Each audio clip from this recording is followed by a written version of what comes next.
Oh, that'd be one of those records 30 years later. Still see your name on the wall. Yeah. Oh, gosh, thank you. Yes, I will do the same.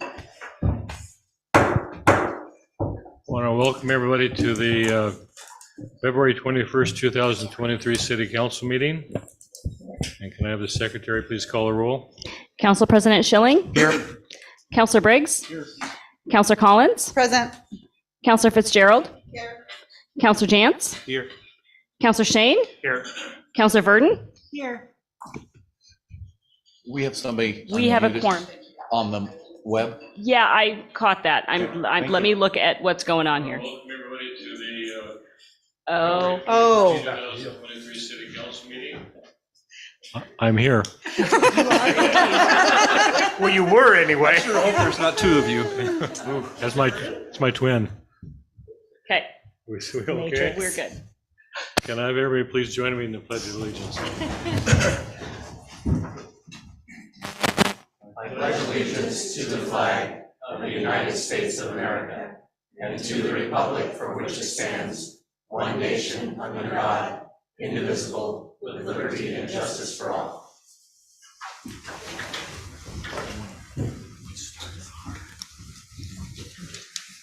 Okay, are there any introductions, recognitions, or proclamations? Yes, we have two introductions tonight, Mayor. Let's start with our Public Works Director, Gary Marks, and going to introduce.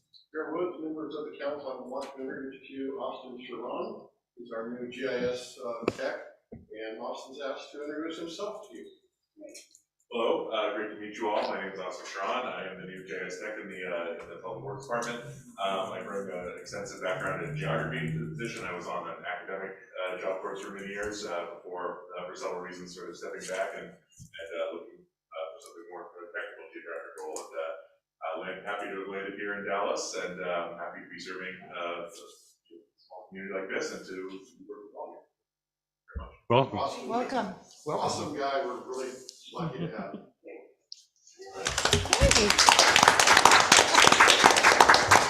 So now I'm going to make our other introductions. So I'll stand up and invite Kim Herring to come to the front. So council, this is our long-awaited, and we're very happy to have Kim Herring. Kim is our new city recorder. She comes to us from Lincoln County, so I won't get to go golfing with the Lincoln County administrator anymore. But she has a wealth of experience and knowledge, lived in Walport, moved to Dallas, purchased a home, so we have her now for good. And she has family roots in Polk County, so she just made her way back to the homestead. So we're happy to have her, and grateful to have Kim Herring, so welcome her.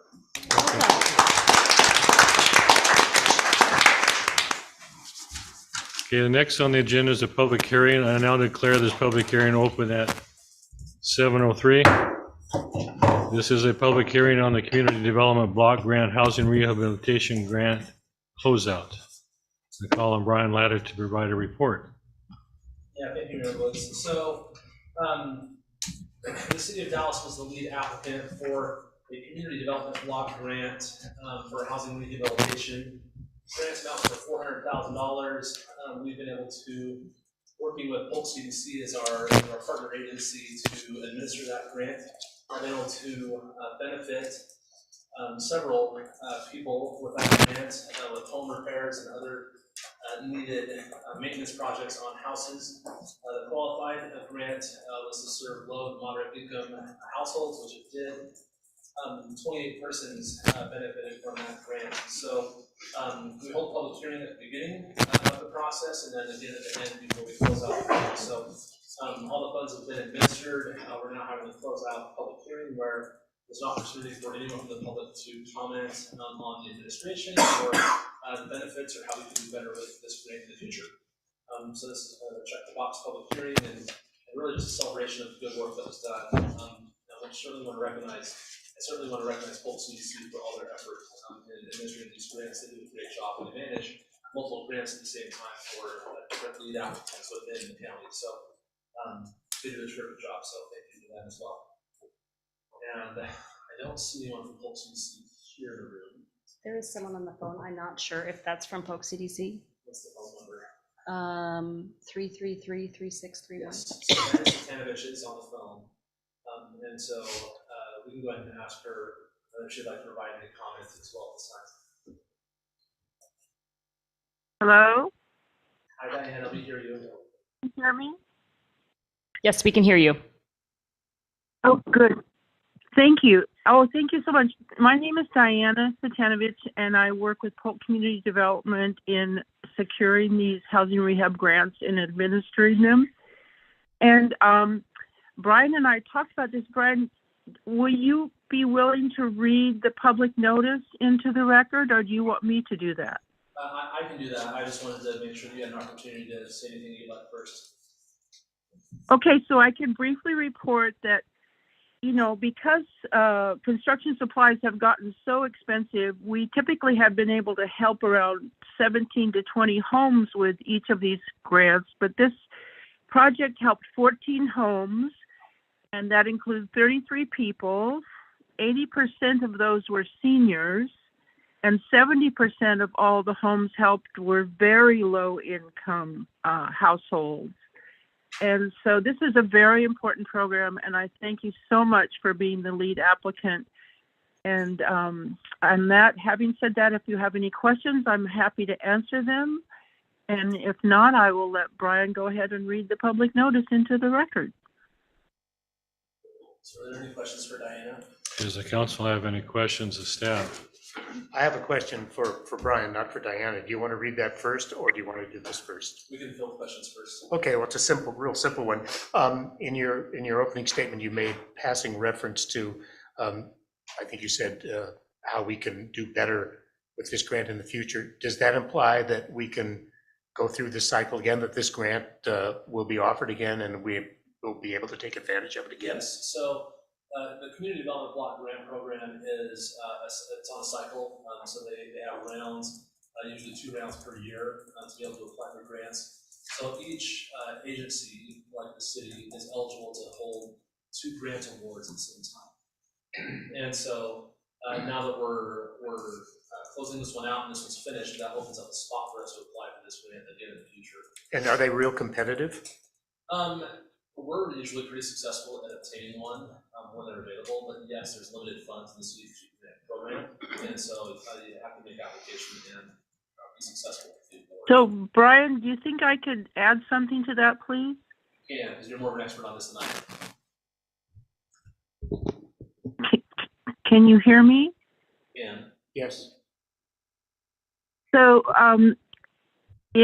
since late 1990s, the state has required that in order to get these housing rehab funds, you have to form a collaboration, and we did that in 2006, and that includes Polk County, Independence, Monmouth, Fall City, and Dallas.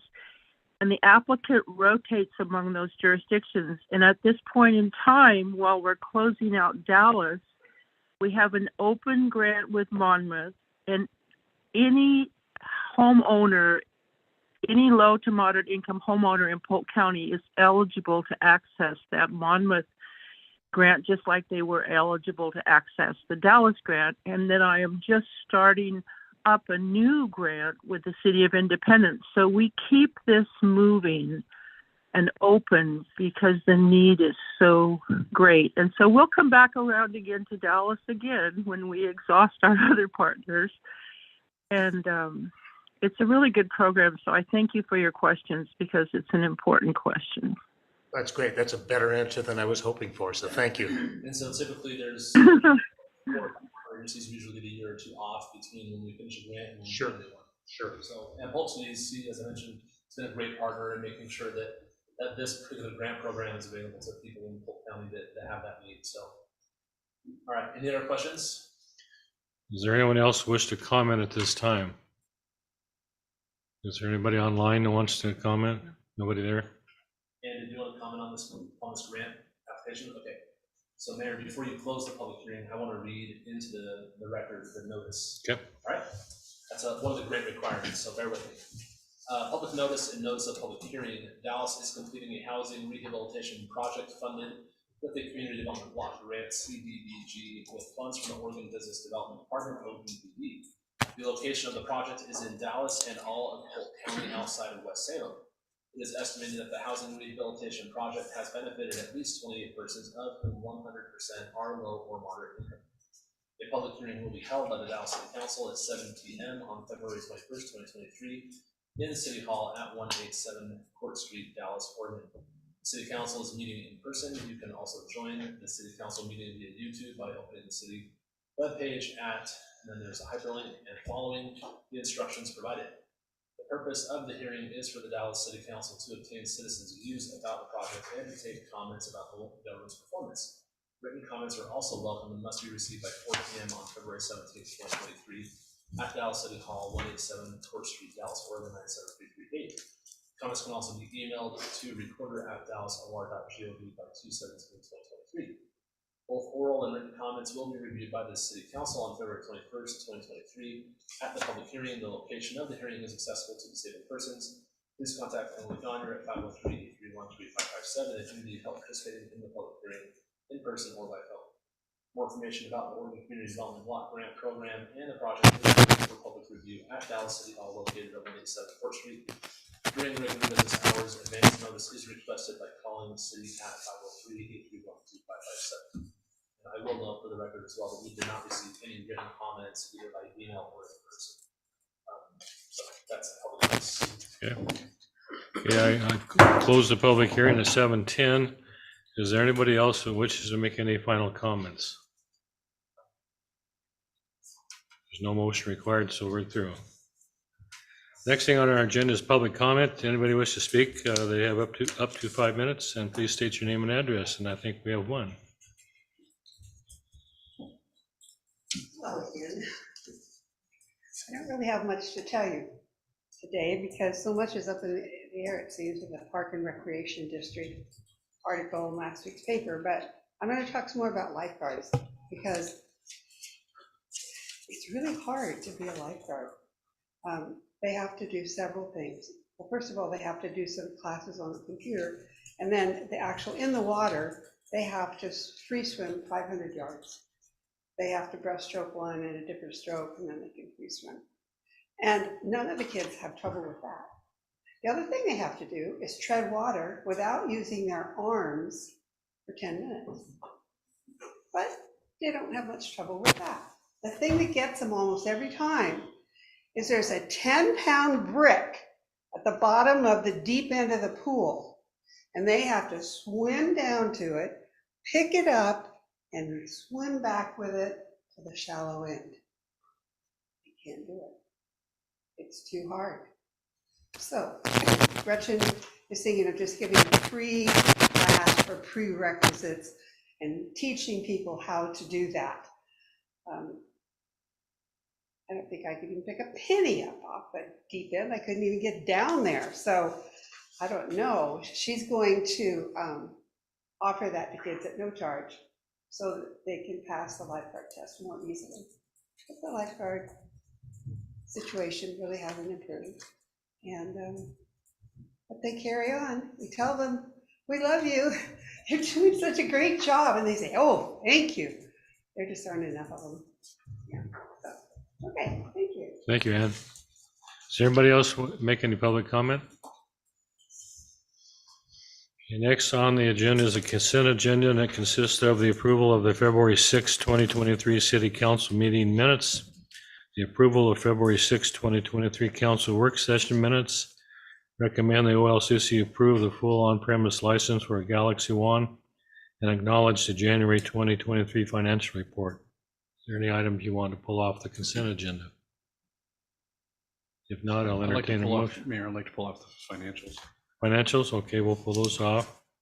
Pulling off D. So I'd entertain a motion for items A, B, and C. So moved. Second. Moved and second. All those in favor signify by saying aye. Aye. All those opposed? Okay, next are the items removed from the consent agenda. Councilor Briggs, you wanted to pull off the financials? I just had one question, and it's fairly minor, but it looks like the mayor and council expenses are way over budget. I was just wondering what's driving that. So these microphones, drove a lot of that. The Microphones? microphones that we purchased, those were anticipated when we budgeted since last year, as you recall. What page are you on? Page 23. So as you recall, we went through the budget process last year in March and April, adopted the budget in June.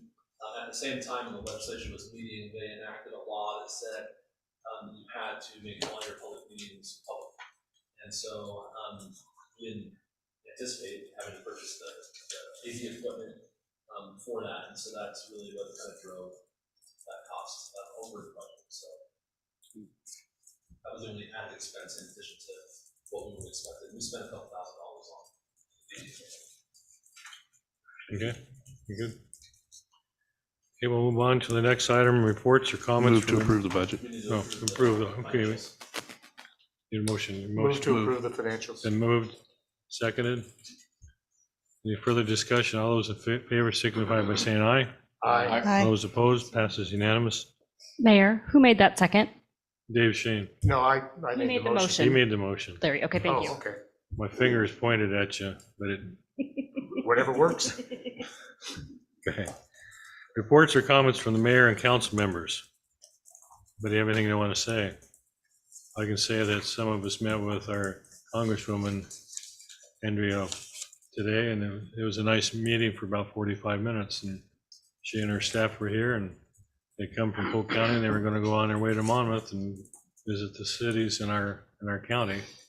And she took good notes, I think, so we might be able to take advantage of that or help her, and she can help us. So, but it was a good, positive meeting. Anything you want to add? No, I think Congresswoman Salinas, one of the things that impressed me most is she's making an effort to visit all of the cities and counties within her district. And so that's not something that you see from every congressional politician. So that's kudos to her for doing that. And that's a good thing. And she seemed very genuine and sincere. She had a lot of questions for us. She gave us 45 minutes, which is, again, a lot of time for a representative. So I thought it was very nice. And we laid some things on the table for her to understand locally what our needs are. And it was a really good conversation. It was nice to meet her staff as well. Michael, do you have anything you want to add? You were here. Okay. And Kim, you were here too. I was glad to see her come and take our needs seriously. I think she did. I think she's really helping us out. Our staff was people used to be quiet. Yeah. And just to follow up on Kim, I mean, we talked about the dam and the water. We talked about several different things, and she didn't just leave it at what we stated. She asked furthering questions, and then also helped us understand some other areas that we can seek federal funds, such as for our water tank. There's funds that could potentially be available, and they made it very clear on what they would like included and what limit and where, to make it that much easier for them and for us not to waste our time or theirs. So to have that to come in to, let's call it our house, and ask us was very pleasant. Okay. Other comments from the council? Anything else? Reports from the city manager, staff. Yeah, no, I didn't. Everything else underneath the mayor and council slide. So yeah, we have a few different reports tonight. The first is our audit report for the fiscal year ending June 30th of 2022. Marina and Company was our auditor. They did good work for us this year, and it should be on the phone. Is that Yes, correct? they are, yes. Okay. Good. So we'll go ahead and introduce them. You do have the report here, and they'll give kind of a verbal of how we did. So we'll go ahead and turn the time over to the auditors and ask them to unmute themselves. Thank you, Honorable Mayor and City Council. I hope you can hear me. This is Tanya Moffett with Marina and Company, and I apologize for not being there in person today. I had to be out of town for a funeral. So I am here to present the June 30, 2022 audit, and we have completed our audit for the City of Dallas. And we have an unmodified or a clean opinion for the financial statements, which is the highest level of financial statement opinion that we can give. Our opinion on the financial statements is limited to the basic financial statements and supplementary information. We also performed a single audit of federal awards expended by the city, and there were no findings. There were no restrictions placed on our audit and no significant difficulties during the audit. The state legislature has some very specific things that they like municipal auditors to specifically look at. And that report on the independent auditor's report required by Oregon state regulations, we look at things like ORS 279, which is public purchasing laws and regulations to make sure that everybody has an opportunity to bid on projects that the city does. We also look at Oregon budget law. We look at indebtedness. We look at programs funded from outside sources. So there's a list of things that the Oregon state legislature wants Oregon municipal auditors to specifically look at. And I'm happy to report that the only items that we had, that we identified were that we had the street fund, debt service fund was over by $5 for budget. And the general fund, the library was over, or the grants fund, I'm sorry, library was over expended by $277 and then transfers by $1,199.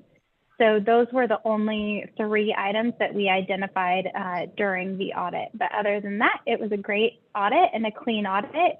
And I'd like to thank city staff and especially Cecilia and her team for all of their help throughout the audit. Does anybody have any questions?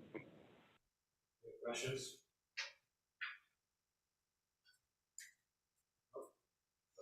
So thank you, Tanya, we really appreciate it, and it's been great working with you and your team. And I want to echo her comments that Cecilia and her staff do an excellent job of keeping us in line, so thank you, Cecilia. That are not recognized. So moving on to the next item is a report and a recommendation from the Parks Advisory Board. They've been looking at some property that the city acquired for $1 a couple years ago from the county that is really unbuildable structures. It's off of Walnut Boulevard. I'll show you Jennifer Ward to give the rest of the staff presentation.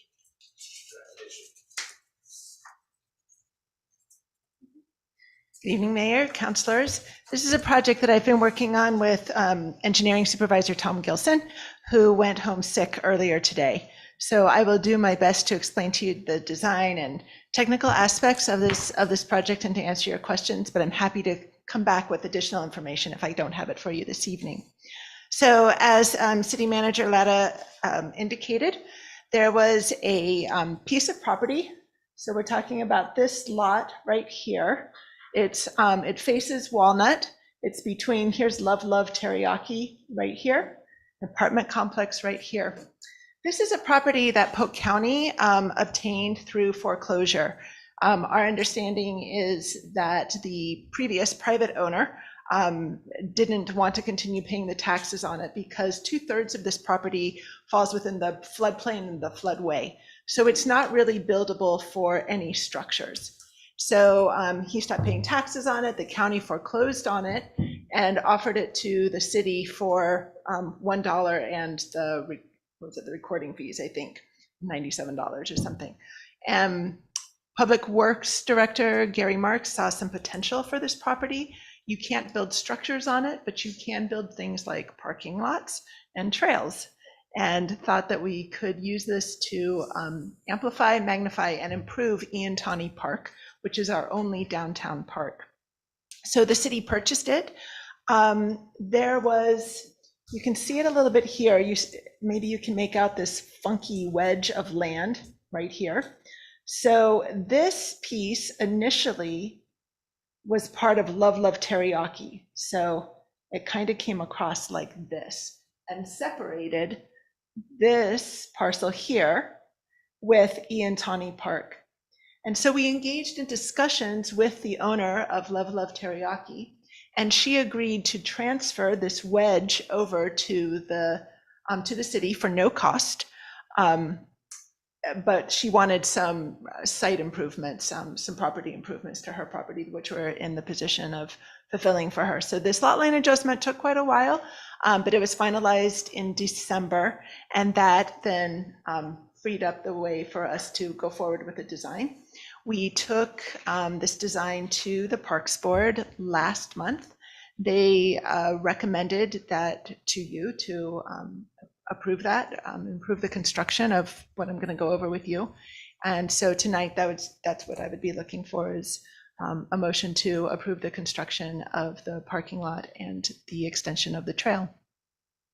So this is the design then that Tom overlaid over the aerial. And you can see it includes a parking lot here. There are 11 regular spaces plus a single ADA space here at the end. It is one way in and one way out, entering from Walnut. We've left this tree in place because it's just a really nice walnut tree. It's healthy, it's beautiful, it's a nice entry into this area. Yeah. That's what that is, okay. So that's why this, this trail extension here kind of jigs a little bit to the right, and we enter here. So you can see we also have, this is the Rick Rial Creek Trail here that goes along the creek through Iantani Park. This then will offer an extension of the trail up to Walnut.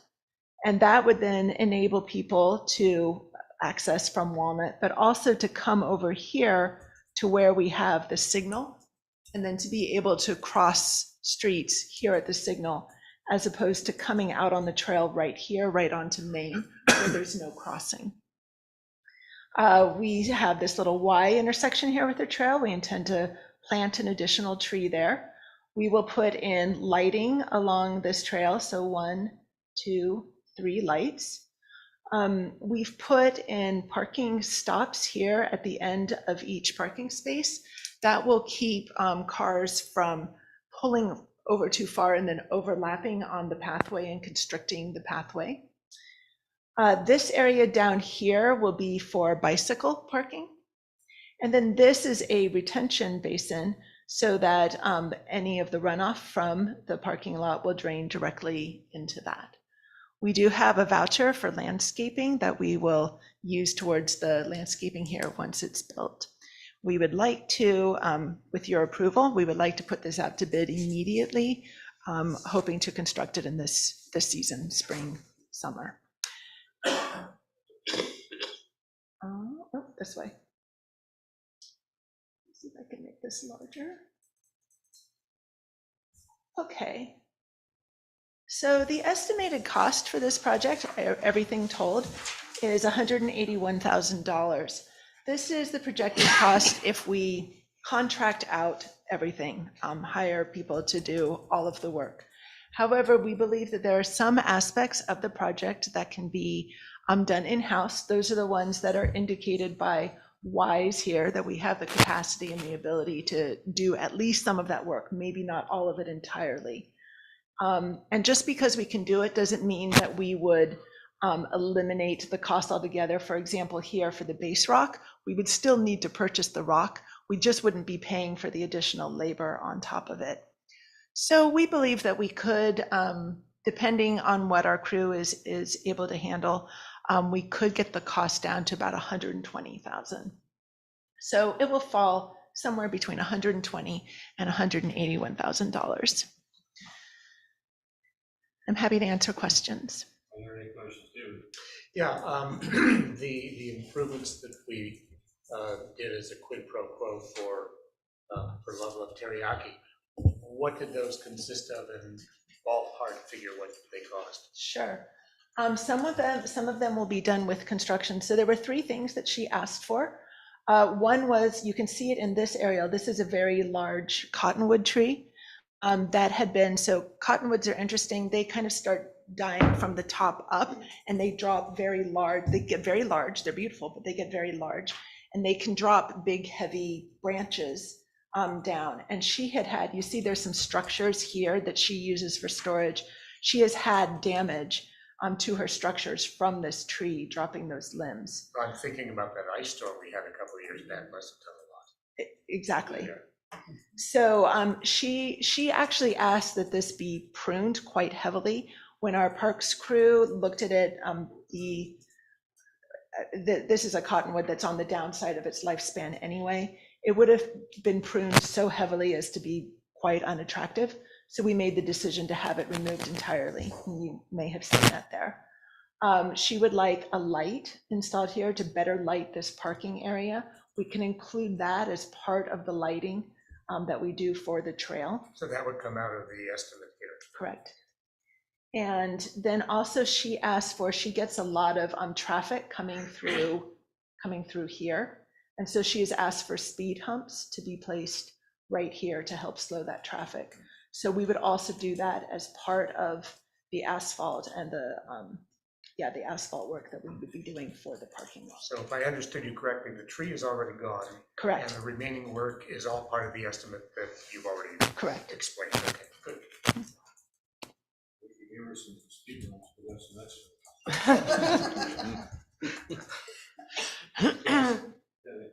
So the apartments there, that's to the left from where Right I'm here. sitting, to the left. Have they been consulted about this? Because right now, that's green space right behind that building. Right here. I know if I live there, Oh, I prefer to have the the whole- green the whole space rather space. than a parking lot. Yeah. That is true. We have not done outreach to this parking, to this apartment, and that is good advice, and we can certainly do that. We will take this strip into consideration for our landscape design, and try to soften that border between the apartment complex and the parking lot. And then, can you point out where the little playground is right there? Yeah, you can see just the corner of it right here. This is a PDF, so I can't shift Right, over, right. but it's right here. So, So people wouldn't use the parking lot for access to the playground because they currently park over on that big Love side, right, and the intention then is that this would not, I mean, technically, people shouldn't be using this parking lot to access the public park. This is private parking for this business. So that's the intent, is to provide parking here. So people can park here to access the public park and the trail extension. I mean, not only does it extend the trail, but it gives people access from the parking lot down here into the park. Thank you. You're welcome. I think Mike was. Oh, I was just gonna ask, is there any parking restrictions or concerns about the apartments, tenants parking in that lot, like on a regular basis? That's a good point, and that could get to be a problem, so we may need to consider signage and then work with code enforcement to enforce. Yeah, just a couple of quick mechanical questions about the picture. Looking at the retention basin, just above that, you've got that little striped area and a funny little symbol. Is that a handicap space? Yes, this is an ADA parking Okay. space. The striped area provides the additional space that space needs. And then right here would be bicycle parking. Okay, and the other question, the extreme upper right corner, is that, okay, it's not, I was thinking that might be the Hong Kong parking lot, obviously isn't. So, because there's greenery here, so never mind, not important. Now, what kind of research was done to indicate that we need that much parking? It was more a matter, because we are so limited in what can be done with this space. It was more a matter of how much parking we could fit into it with the space available. We anticipate that because there is the access, you can park here and have bicycle parking, that this will be an access point to the Rickreall Creek Trail as well. So between the two, between just wanting to access the park and access the larger trail, we anticipate that there will be sufficient demand. My concern is the amount of blacktop we are putting into our city, and what we now know is blacktop does to the environment. It's devastatingly bad. So that's why I'm asking. I'm trying to count the number of parking spaces that Love uses, and I don't know that I've ever seen Love's parking lot full. What, did we consider, doesn't matter. Okay, so did we take that into consideration, the amount of blacktop that's going to be, instead of being green space, it's going to be blacktop, which, you know, is not good for the earth? So the idea was to take an unused lot in a downtown area that is not being used and to make useful space out of it. In the past, I might interject, in the past, people who want to use the park, either park in the Ludlow Teriyaki parking lot, which the owner does not want that to happen, or they're parking on Walnut, or they're parking elsewhere and walking in because this park had no parking at all. Besides City Park, there really isn't a place between here and maybe the Aquatic Center for public parking to access the trail. So all of that together, it's not simply, we shouldn't look at this as simply a parking lot for the park itself, it's the park and also the greater trail. Where are the funds coming from? These are the SDC funds. And with those SDC funds, we can't do any of the pickleball court stuff?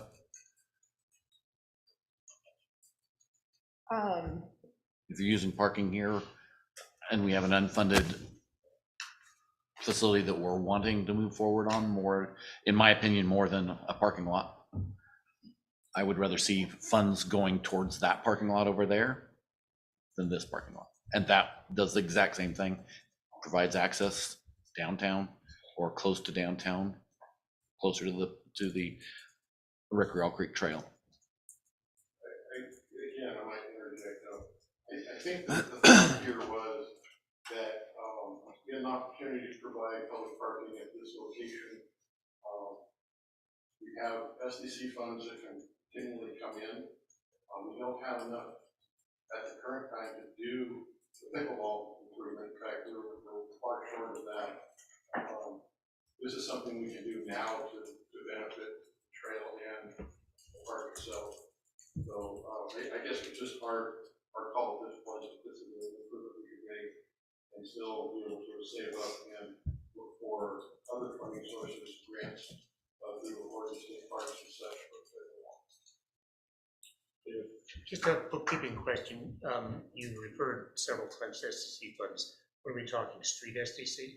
Parks SDCs. Parks SDC, okay. So I can't remember, what was the cost of the pickleball project? Do you remember? Pretty close to this. It's a little higher. I thought it was relatively similar to the cost of this project. It's about 200. The question I have is, sorry. This is how do we keep people that want to use the park from parking in the Ludlow parking lot, walking over? How do we keep the people from the apartment house parking in the parking lot in the park? Are we going to have to put up fences around the parking lots to keep people out? Or are we going to put up a fence around Ludlow's parking lot to keep park people from walking through their parking lot? You read my mind. Well, I was just thinking, how do we train these people not to park in Ludlow's parking lots when they want to use the park? It will take some retraining and it'll take some signage. I think the humps will, we're planning double humps, which are particularly uncomfortable to come out there. We can continue with talks with Love Love Teriyaki. I mean, that may be, they themselves may want to put up fencing. I think the first step in answering that question is to provide a public place for people to park. Right now, that isn't an option. They're parking in the restaurant parking because that seems to be, a lot of people actually probably think that's parking for the park. I think they do too. Yeah. Right. And perhaps there's some edges or things we could do that might discourage people from transiting from the parking lot into the park. And then maybe the public park will become more attractive. So I think there are some things we can look at. I think over time, people become familiar with the fact that there is parking there with an immediate sidewalk or pathway into the rest of the park. I think that's an improvement over what they have now. I think, well, I agree with Council President Schilling about the pickleball issue. that is a huge chunk of the money that we need for that, which is one of kind of our priorities here. This is city-owned strip of land there, correct? And it's currently green. Has anyone considered maybe turning over use of that to like the Dallas Gardening Club and their community partners to make a beautiful memorial for Sergeant Ian Towney, and putting in benches where Love might think, hey, people can get our food and go enjoy their lunch in this beautiful space. I want to see more beauty, not more asphalt. I think because we do have a great community, a lot of businesses contribute a great deal to the Dallas Gardening Club, as well as like my school, the other schools. I think a lot of them would enjoy that project. It'd be amazing. I would actually, instead of making a motion, I'd like a recommendation for you to come back with the access point, not the parking lot, just so we know what the cost difference is, because it sounds like we've kind of committed to some costs already as far as lighting is required in our moving of receiving the property from Love. So I think we have to do some of that. The speed bumps or humps or whatever we can go, we have other ones that have to be repaired, so we'll have asphalt in town at a later time, so that could actually be accomplished at that time. Is this an asphalt trail or is it a concrete trail? Concrete. So I guess what I'm asking for is the cost of what that concrete trail and the lighting would be in a separate recommendation. I'm not in favor of doing this parking lot at this time. I'd rather see the money going towards the pickleball courts. So just to clarify, to make sure I understand, you'd like to see the cost for, you are not in favor of the parking lot, but you do not object to the extension of the trail. Correct. Okay. Because I know that the future trail, Rickrell Creek Trail, when we do the connectivity from the dog park area up, we're gonna have to get people across, and we would like that to cross at the stoplight. So this would be a natural connection to the stoplight. Sorry, I was writing a note and now I forgot what I was gonna say. Go ahead. While she's thinking, one other thing we could do is, I know it's not as beneficial, but maybe we could widen the sidewalk in front up to where the tree is, and then just do a gravel parking lot. It's not, I mean, if we're going to do a parking lot, that would be another option, which would therefore then get rid of the area for the retention pond because it's naturally absorbing. Much less. And it would solve the blacktop issue. So this is an actual question. Okay. Whose responsibility is it if I own a business and I'm picking on Debbie, and Debbie's parking in my business, but not spending money? Soliciting. Patron. Whose job is it to make sure that she doesn't park there? Mine as the business owner or yours as the city? It's you as the business owner. That's what I thought. Yeah, If it's private property. Yeah, so if I can, Mayor, a couple of comments. The cost breakdown on attachment B1 on page 49, you can kind of start to estimate what the cost of just the trail would be. You're probably looking at about an $80,000 to $90,000 project just for the trail and the lighting. And so you're roughly about half the costs would be my estimate. We can come back with 4 or 5 numbers on that, but just to give you a ballpark to start.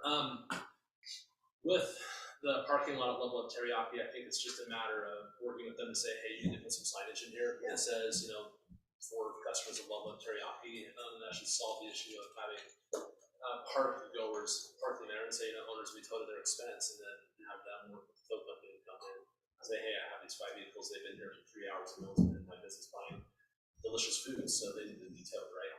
And that's how that would work.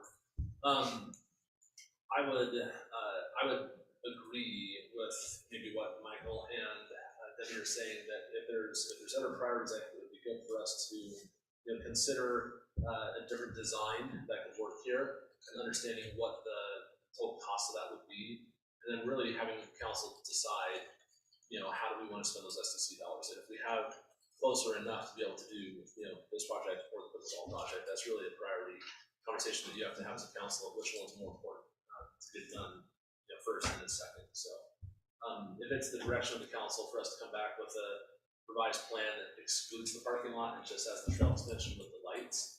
There's obviously a commitment that has to be made for Love Love Teriyaki to put in the lights in the asphalt speed humps. That's easily, that can be done outside of this project. So is that kind of the direction that we're hearing, is come back with a revised that just shows the trail and the lighting? Excuse me. Yeah, I'm basically in agreement with what you guys are talking about. Look, you know, not doing the blacktop and looking at what else we can do there. I would urge that what you come back with still include the area for bicycles, because you're right next to the trail and bicycles use the trail and it's not a blacktop issue. So I would like to see that included in whatever you come back with. Yeah, I think we could simply add a bump out for, concrete path that's in my parking lot. We'll note that. We still have an idea. So yeah, can the lighting, trail, bike parking, and I love this idea of how could this still be green space, but could we turn it into a community garden or some sort of memorial for Sergeant Tony? Is that how could we help that become an option? That's a smart idea. Yeah, I think it's just working with, community partners. There's Dallas Master Gardeners would be an organization that we'd reach out to and say, hey, will this area work for, are you interested in running and managing a community garden? And there's the Dallas Youth Garden. They have their own land, but maybe they want to expand. The OSU Master Gardeners also do grants for things like that That's too. right. Yes, they do. And we have a lot of master gardeners in Dallas, and so there could be community interest on that. And it's just engaging those partners and understanding their appetite for managing that sort of facility. I would just like to add, if you could freshen up the numbers on what the pickleball court costs, Yeah, with that same, so we can kind of make a comparison. Good idea. Is there any appetite? I'm a little concerned by removing the parking altogether, that we continue to put parking pressure on Love Teriyaki.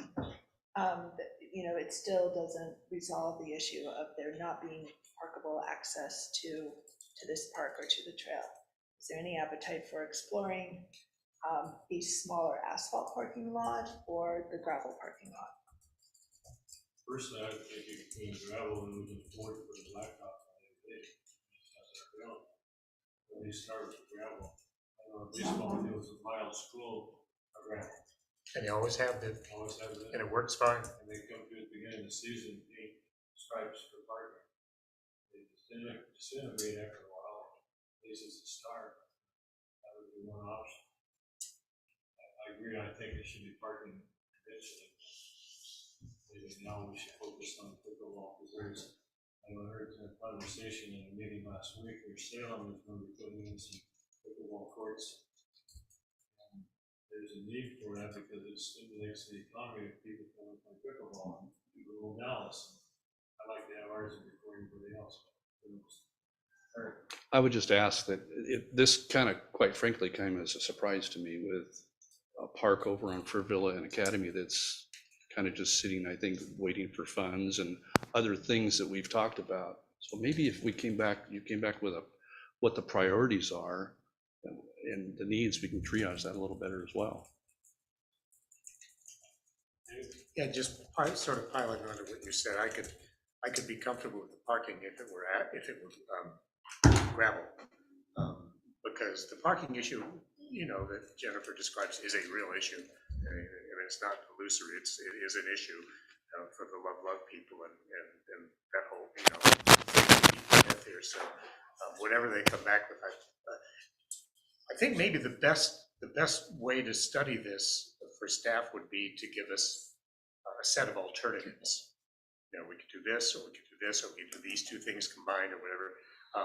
None of which would include asphalt. And then we can decide, we can deliberate and decide what looks like the best use of resources, not only for this spot, but in terms of its ripple effects or other things like pickleball. I'd actually rather see it, even with the gravel parking lot, probably be around 3 or 4 spots, If we need to expand it because we're getting excess of use, we can expand it at a later time if we're doing the gravel. And then just to clarify, the Academy Park, from my understanding, will be completed by end of summer this year. Is that correct? Where we're thinking? That is dependent on grant funding. We've applied for a grant from the state, which we will are expected to hear on next month. If we get the grant, we can't expend any funds on the project until there's a grant agreement and until those funds are released, which doesn't, and this is federal money that's coming through the state. That won't happen until fall. So if we get the grant, then we're looking at construction in 2024. If we do not get the grant, then I want to look at going forward and trying to bid it and get it constructed this year. It's getting a little late in the season to be kicking that off, but I would definitely explore that option to see if we could get it built this year. In that case, we do have sufficient SDC funds to build it, but if we build Barnard Park without any grant funding, it will pretty much deplete what we have. Any more conversation? I have one more question. If that's designated a parking lot, does it fall into the restriction of overnight camping as our Parks and Rec ordinance? Yeah, so that parking lot would be a component of the park, which would close at dusk and reopen at dawn. So we wouldn't allow people to park there overnight. Anything else? Extending the trail, if we did the trail, the bicycle parking and the lighting, doesn't that basically connect to where the signal is? So people technically could park across the street and come around, and then if we just had a few gravel parking spots, and there should be plenty of parking. Remind me what's across the street. It'd be on Walnut, this is on Walnut, right? Yeah, so this is the west side of Walnut, so street parking. Yeah, and to be quite frank, you're building a parallel walkway, because where the trail currently is, it dead ends into a sidewalk, which goes all the way down to the signal. So you have an ability right now, as it's built, to come off the trail onto Main Street, walk north a half a block to the signal, cross, and then come back down. So this just allows you to cut, walking all the way out to Main Street until you get to Walnut and then across. So to me, you're building additional trail that parallels an existing sidewalk. That's 100 feet east. So I don't know if we're adding a ton of value to maybe the sidewalk that already exists that accomplishes the same purpose. But I do, the trail is obviously nicer than the sidewalk, it's wider. But you're still terminating at a sidewalk in order to cross the street. It's just you want to terminate on Walnut or Main Street. I don't know, I thought that escaped my mind now.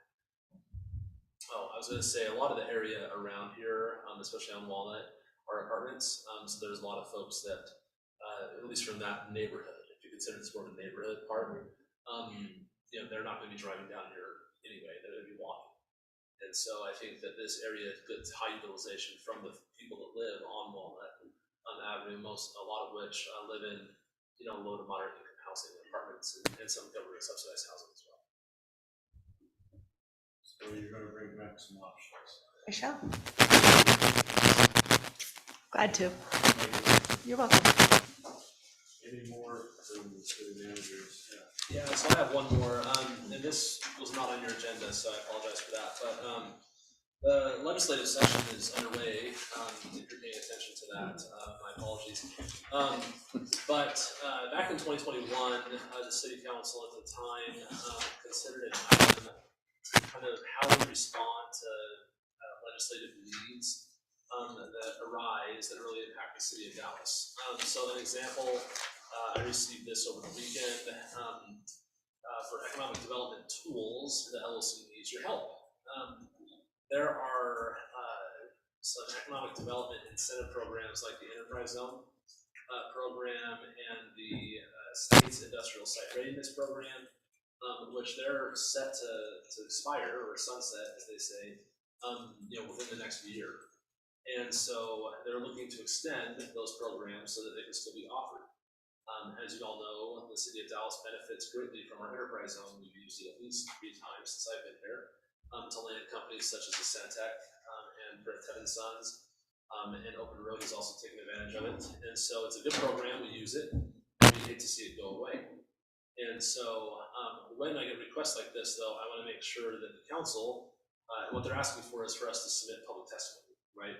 Either in favor or opposition to these bills that come up that impact Dallas. And so with your blessing, I would like to be able to respond to this and say, yes, we want these programs. We want them extended, and we have some very nice stories to add to the successes of these programs. So the first question is, do you want me to do that? The second question is, as other opportunities come, how would you like me to address those? What we did in 2021 was we set up kind of an advisory committee of a few counselors who wanted to participate in that would advise me on, hey, here's this bill, here's what it means, here's how it impacts Dallas. Do you want me to comment on this? And I put in 2021, I probably put 4 or 5 of those in front of the committee. And you guys would give me direction, and I would say, great, and then I would go and do. So you can have me do that again. I'm happy to do that. And anyone on the council could participate in that advisory role. Alternatively to that, you could just tell me, go forth and do good, and not have oversight over that. The third option, which was not appealing, was I could just bring these bills to the council at your meetings for discussion. The downside of that is the legislature moves so fast that by the time a council meeting happens, the bill was drafted, gut and stuffed, and then passed. So we don't have time for that. So really what I'm looking for is, are you okay with us moving forward like we did in 2021 to just have a smaller contingent of counselors, 2, 3, 4, 5, that advises me on these things as they come up? So question number 1, let's start with that one. Do you want us to write testimony in favor of the economic development package? Yes. Yes. All right. Question number 2, do you want to have the kind of a legislative advisory committee that advises me on whether or not to submit testimony to bills? I think it's for your protection also. Yeah, I think so too. Sounds like a good idea, yeah. All right. So what I will do is, do you have a question on that? No, I was volunteering. You're volunteering. So I will send an email to all of you, or you can hit me up after the meeting, let me know if you want to be on that, and then I will just compile a small email group and send those out to you and say, hey, here's this bill, here's what it means, what do you want me to say? I think I'm going to say this, and you can give me that thumbs up, thumbs down, or otherwise. The biggest thing, make sure that if you do want to be on it, you do it very, very timely. I mean, he sends an email, you need to get back to him within that same day. Yeah, because these bills, another good example is I got an Oregon Housing Needs Analysis bill that was, they call it gutty stuff, right? They take a bill that's not really real, then they take all the language out of there and they put in what they want in an amendment. And then, so I have one of those, and this amendment was like 36 pages long, right? It's awesome. The original bill was like 1 page. And so it's a very, very detailed, very complex. I received that on Sunday and was told to have comments to them by Monday morning, right? And so I read through the bill one Sunday night because I was bored. And you weren't bored before you read it, I bet you were after. I was trying to go to sleep. Which is so fascinating. But it's very complicated, and I'm still trying to digest it. So you really have to, like Michael said, be very responsive to this, and I'll do my best to stay on top of these bills that matter. Like I mentioned back then, the legislature looks at thousands of bills a session, and so we're not going to catch them all, but we will be paying attention to. The league does a good update weekly in their local focus that they send out. It's what's called a weekly email, and then they also do a legislative update each week that I try to attend, just to make sure that I have my pulse on what matters to cities. But yeah, so we're working through some of that. But all right, sounds good. I will, we'll create that advisory committee and I'll send an email tonight asking who wants to be on it. So, that's it, Mayor. Moving on to resolutions, resolution number 3499. Yep, so this is a resolution adopting amendments to the Dallas City Council Rules of Procedure. They've been presented previously and approved subject to the passage of this resolution. So this is the red lines are changes. The red lines are in Exhibit A, so you can see in Exhibit 1 to the resolution. So, you know, for example, on page 5 of the rules, or page 58 of the packet, there's some changes there. But yeah, anything that's redlined, underlined, are changes that are proposed. And these are all the resolutions we already talked about? These are all the changes that we've already talked about. So we don't need to really talk about You them? don't have to talk about it, you just have to pass a resolution. We just wanted to give you the redline version so you can again see what's being changed. Question about, just about procedure. If we pass this, which I assume we're going to, do we then need to sign them again? Because what we will have signed will not be what's now in effect. But we're approving it. Yes, I will provide everyone a copy of these rules if they are adopted tonight with a signature sheet for you to submit You know, once these are done. If approval by itself were enough, we would never be signing them, but we do, so I think we should stay in sync. Yeah, and what your rules of procedure say is that you sign them within 30 days of the first of the year. And so, which is, and you, hold on that. No. And so, but it's fine, you approve it tonight, you know what you're doing, you're amending them. We'll give you this sheet so you can sign it. I just feel better if we dot the i's and cross the t's. Yeah,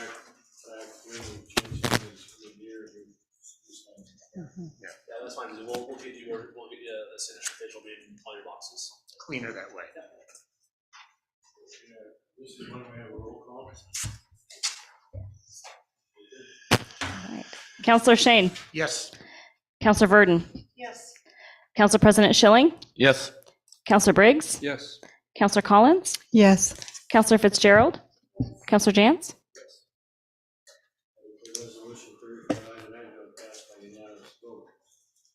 Any other business? Other business?